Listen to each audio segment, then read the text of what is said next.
Well, greetings. B3 Burner here again for part 3, Hirochi Raceway.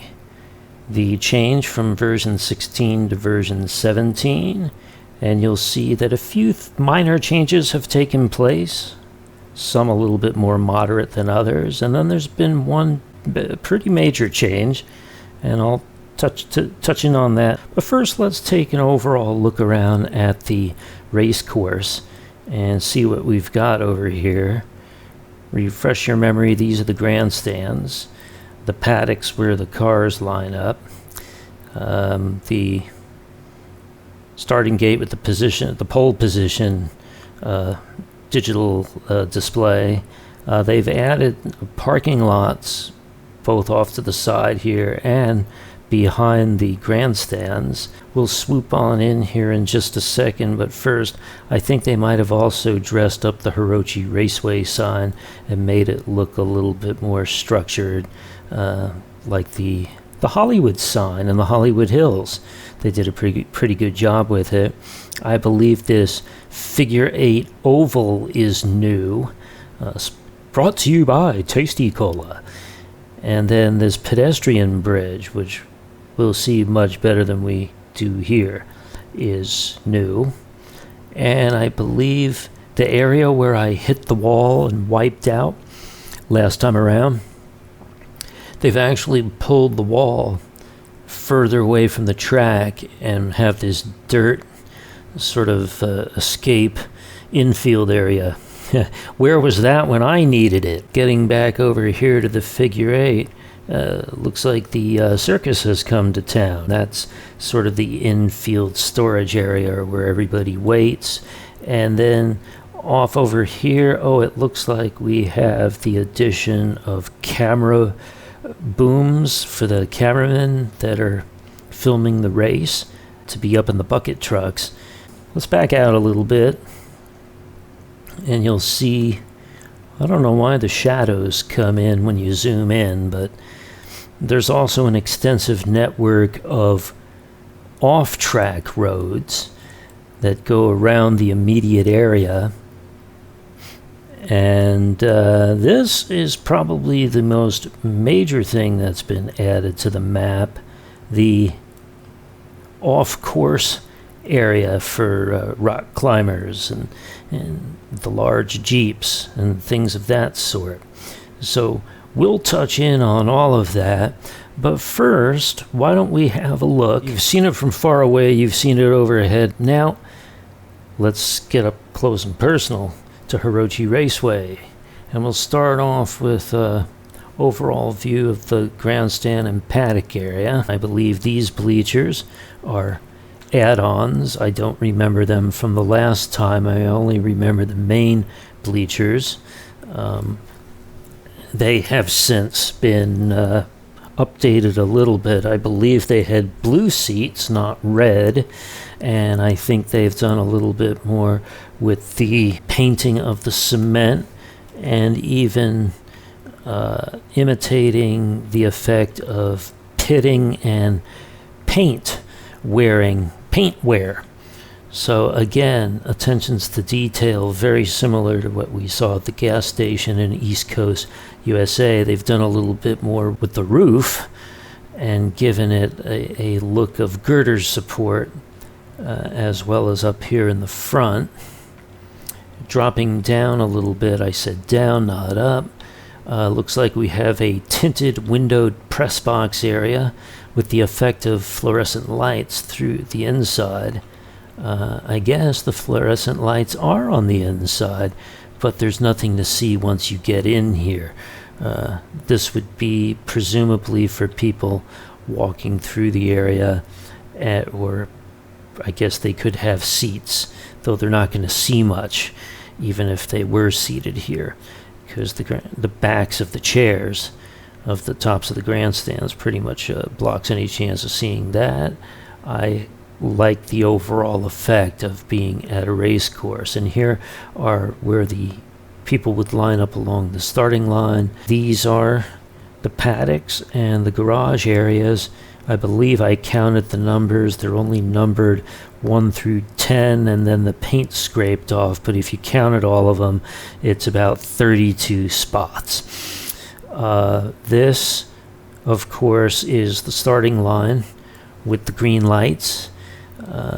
And that is the first pedestrian overpass that takes you into the Tasty Cola control room. Look at this. You're truly on top of the world, overlooking everything. That is, of course, the lap and position timer that tells people what place each race participant is in. Off in the distance by the parking lot, well, let's go over there. This would, I presume, be general admission parking. And we also have those temporary construction type office buildings. And these you can go into and have a look around. These look like the kind of modular buildings you might have while people are conducting business for the week before these get moved and sent somewhere else to another race, if and when the time comes. Let's again take a look at the race courses, but rather than doing it from overhead, let's make things a little more exciting and jump in a car. And today, our vehicle of choice, let's go to our Mazda RX-7. And if I couldn't control the pickup truck, I don't see how I'm going to be able to control this any better. But I'm going to take you around.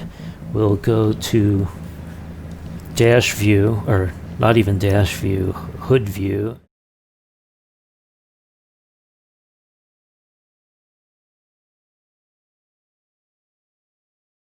I'm going to show you an overall map that I drew from looking down, and I've outlined the 3 major courses, small, medium, and large. Hold on, and I'm going to show that to you momentarily.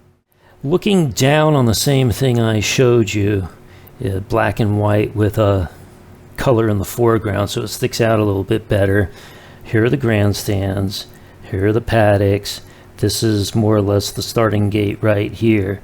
Everything in black is shared territory, both from the start until you have the first splits, and then from the point where all 3 tracks merge until you get around the final turn to the finish line is shared territory. Now your largest oval in red splits from the smallest oval in blue soon after leaving the starting gate and going under the first 3 overpasses. Is the bare left line and goes much further under the pedestrian bridge, and it is here that the red line bears left and does the full course, traces over the yellow line's territory, crosses over where the blue line cuts under, and eventually meets with the blue line. The long course first.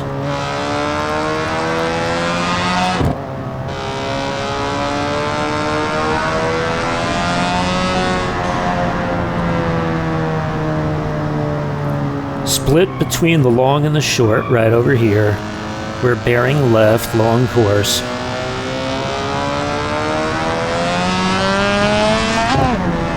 Pedestrian bridge.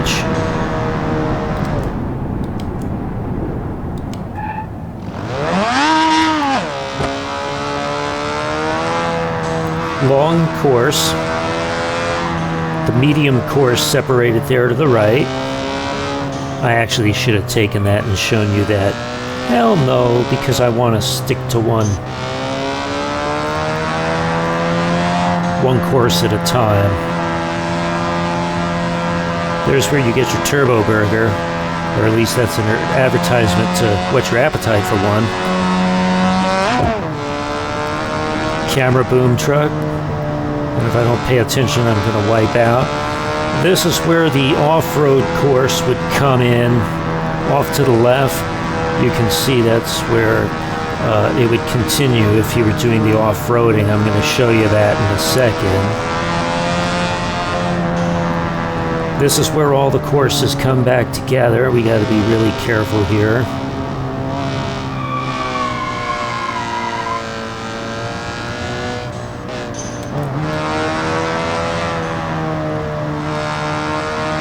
If you're not careful, you'll really lose it over here. Stay to the right. Go around that way. Almost oversteered into the wall a little bit. And that's where I'd normally... And the checkered flag is the... okay. The blue takes a rather quick, short jaunt before even avoiding or having a... not even reaching the middle figure eight.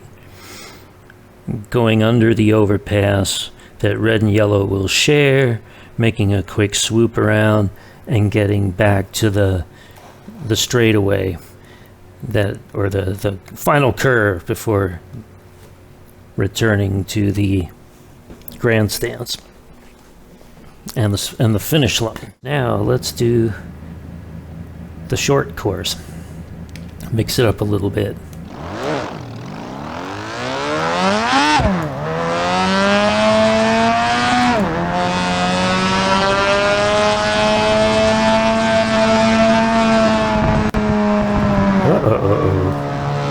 Not doing so good this time. Bear right, short course. Now we gotta be real careful around here, because when I say short course, I mean short course. And I also mean there are some really tight turns because the course is so short. This is a no-nonsense course. You're gonna see that after a few turns, we're right back to a home base relatively quickly.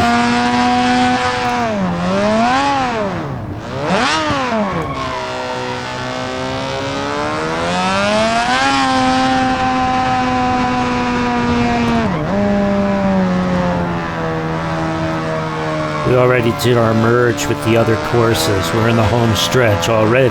So you can see, compared to the long course, how quickly this one concludes into the home stretch.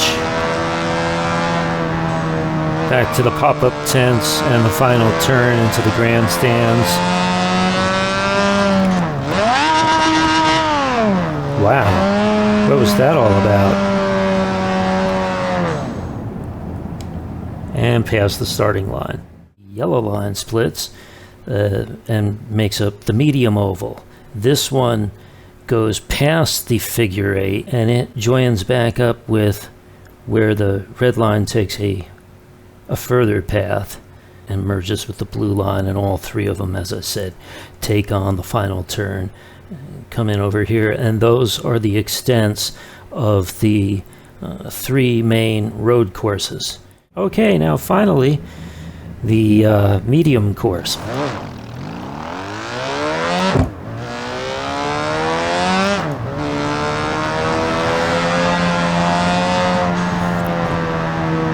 Which will require staying to the left on the long course and then bearing right at the next available opportunity past the pedestrian bridge.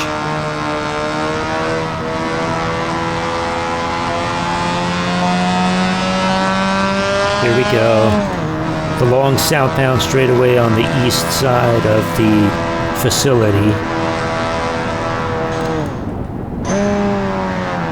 Slow it down, coming tight around here and real tight because it separates here. And there's the Hirochi Raceway sign in the hills. And again, have to be really careful around here. Like the short course, very quick S-curve over here. And immediately we merge back with where the long course came in.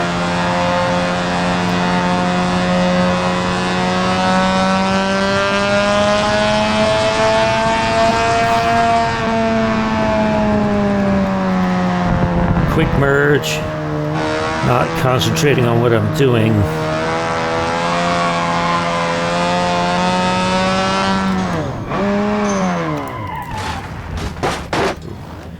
Back to where we were. See if we can at least get home.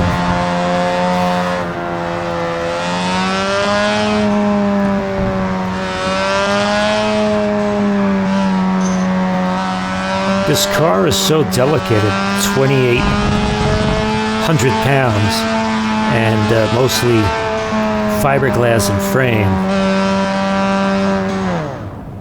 that you so much as look at it wrong and it will no longer run. So you've seen the three main interior courses, short, medium, and long. If you look at these lines over here, these would represent the external road courses that are on the perimeter, and those are accessed from behind the grandstands out of the parking lot. And you can see that they take a circuitous path way on the perimeter, this one even going far outside the view of my photograph here, as does this one over here. Let us take you to the right, and now I'll show you the off-road course. We presume that this is a normal traveled public road, except when they close it off.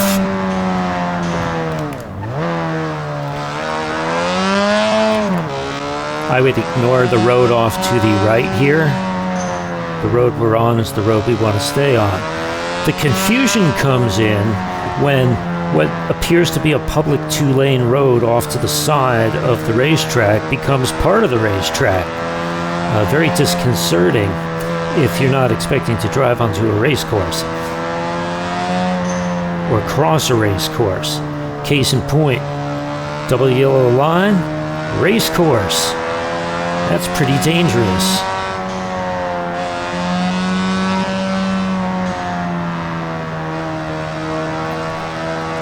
Now you're back on the race course. You're back on the medium course, but going backwards.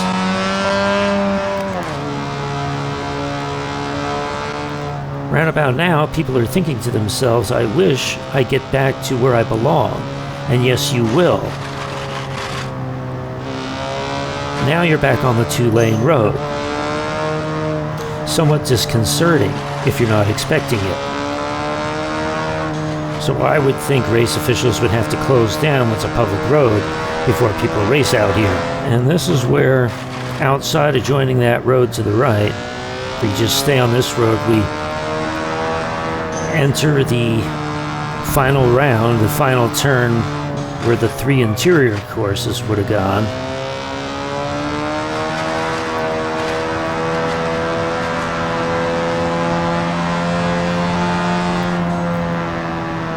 And there you go. Now, final road, way out on the outskirts. And now I gotta kind of scratch my head and figure out where I need to be.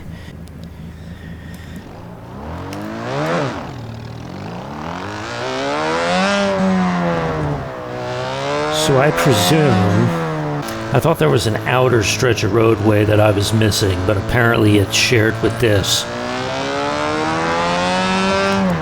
So we're back on the same road we were before. But the extra inclusion I want to show you, I have a feeling that to get to the big circular road, you turn here and you run the long loop in reverse or counterclockwise.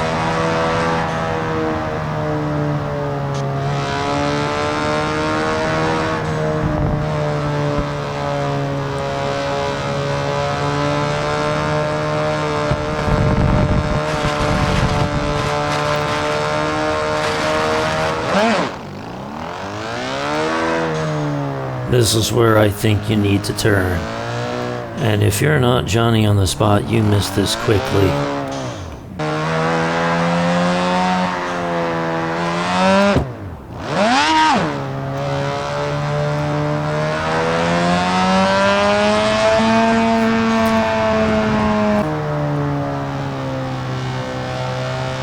we pass the same barn on the left. Yes, it is. I don't know. Looks a little different. Yeah, there's no double yellow line.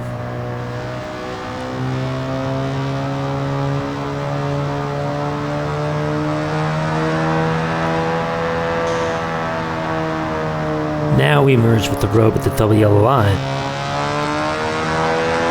There's the barn.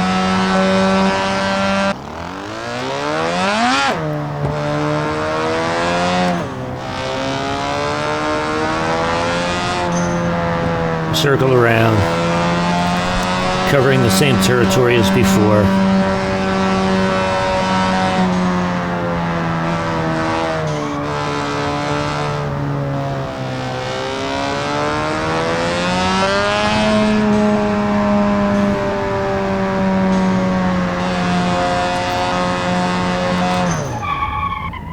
And back around. Aside from the figure 8, which is closed and does not connect to any of this unless you get on these side roads, but I don't think drivers on this course are really supposed to mingle with these drivers for their own personal safety. So I've decided to run with a Ibishu Covet Road Sport hatchback, which I think is the street-tuned version and better able to handle the rigors of a short but demanding course in this urban styled asphalt figure 8 with jumps. Make a right hand turn.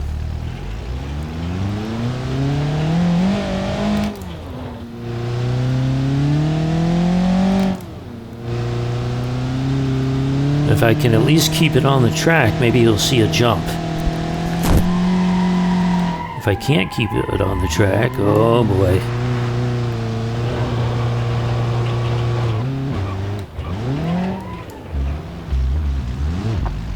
Something messed up on me. I all of a sudden had frozen frames.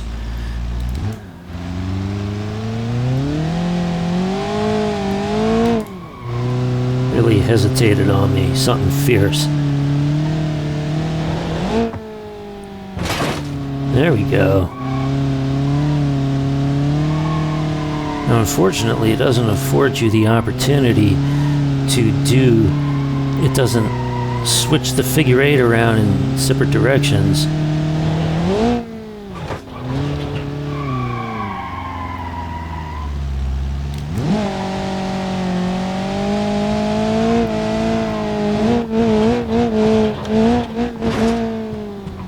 Wow. Didn't hit anything. That's pretty impressive. There we go. Up you go. Ah. Come on, you can go. You got this. Maybe it won't freeze up if I'm in first person POV. Certainly my perspective is better for driving.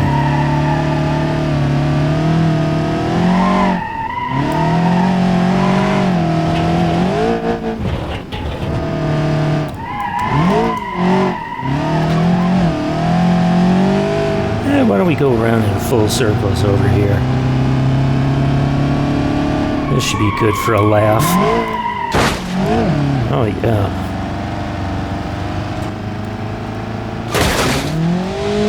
And that's what I get for changing camera angle while I'm in the middle of driving. Alright. That doesn't seem very drivable anymore. Okay, so anyway, with that being said and done and out of the way, that is the interior figure 8 and oval. A fun little racetrack that if you don't want to do something as large as all the twists and turns throughout the rest of Hirochi or the off-road course on the double yellow line on the other side of the pine trees, certainly this might be more your speed. This quadrant over here is the off-road course with all the rocks and the boulders, and they may not look like that from up here, but trust me, they are. Okay, and the final area I want to show you in Hirochi Raceway is the rock climbing and dirt crawling and mud area, but the Ibishu Covet is not going to cut it here, so let's go find something that will. So we'll go into the vehicles menu, and I've got my eye on an Ibishu hopper that can do a little bit more than the average. And here we go, the crawler. That's going to work for me.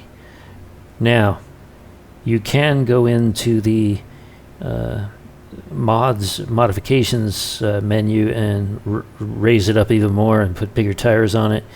Let's just see how we do with this first. And it changed direction, but that's okay. Well, I mean, that's certainly a start. I don't know if I want to low gear it or not, but we're going to have all the differentials rotating, everything hooked up, my range box. Let's start off with high for now. I like this. We're going to do this one in third person because it's so nice to look at. Ah, we don't have a drive, do we? Neutral, M1, M2, M3. Ah, okay. It's kind of like automatic manual. Now, I don't have a problem where there's mud. Where I have a problem is the rocks.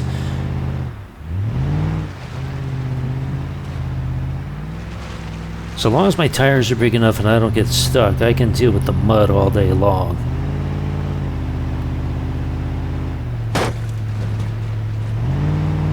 But big old rocks I have a problem with.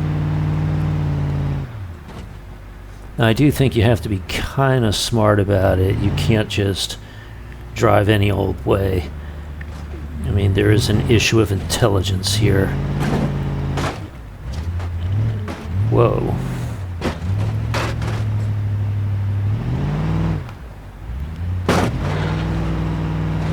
Well, there you go. I don't know how much I damaged my car. Or truck.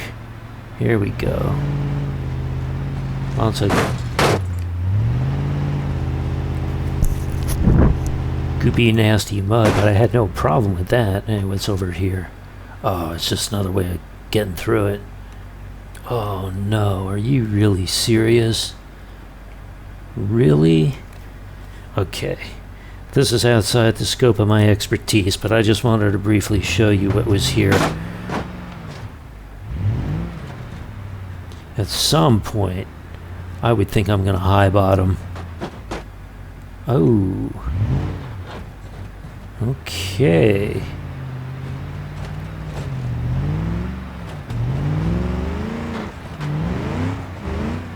Oh, I am yeah. Okay. Quick turn off the engine before I burn it out without oil in it. So let's just see what the rest of it would have brought had we made it. Come around. Oh, I guess you run over cement pipes too. Look at that. With mesh screens. Oh no, you can actually they're buried in the dirt. Oh, that's kind of interesting. And then you sort of, your suspension gets pulverized by these things. That's just great. Imagine me taking the Bruckle Legrand or the Grand Marshal through here. Yeah, that would have been a disaster. And then this must be the way back out. Was I on this already? Probably.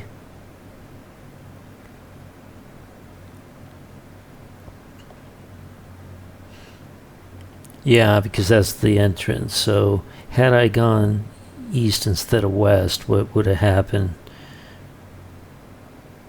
There's a mud bog. I would have gotten caught in there probably. It's looking really wet and nasty over there. Well, Again, if I have big enough tires and a low enough gear ratio, the mud doesn't bother me, but the rocks do. Alright, so more rocks and more over here, and then an easy way out. Okay, tell you what. We could second guess ourselves what it looks like all day long. This is it in a nutshell. If we get up above it. Pretty extensive, actually. Where's my truck in relation to where I crashed? Probably somewhere over here. In fact, I think that's me right there.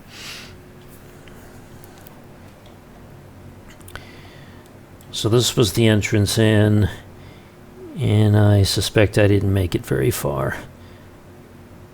There was a whole lot more I could have done, and if you follow the whole thing, it will take you back all over again. Okay. So that's that. Final point, since I brought it up for East Coast USA, I'll bring it up here. The last version of Hirochi had the sun in the northeastern sky. It was morning. Now they put it in the northwestern sky. It's afternoon. Again, for Maine, technically not the right location for the sun. It should be further south, but you know what? I've already explained what the limitations are, so I'm not going to worry about that too much longer. The nice thing is you can always change it yourself in the editing menu, which I did in the other, and I'll eventually do it on this one. So that wraps it up for Hirochi Raceway. The good, the bad, and the ugly, but mostly good. The only ugly thing was my driving, but the good is the layout and the fresh new look for version 17. So next I will get to Derby Arenas down in Texas. We'll be moving from Maine to Texas, quite a bit further south, and discussing that location and its various tracks. So until then, B3 Burner, and I'll see you next time.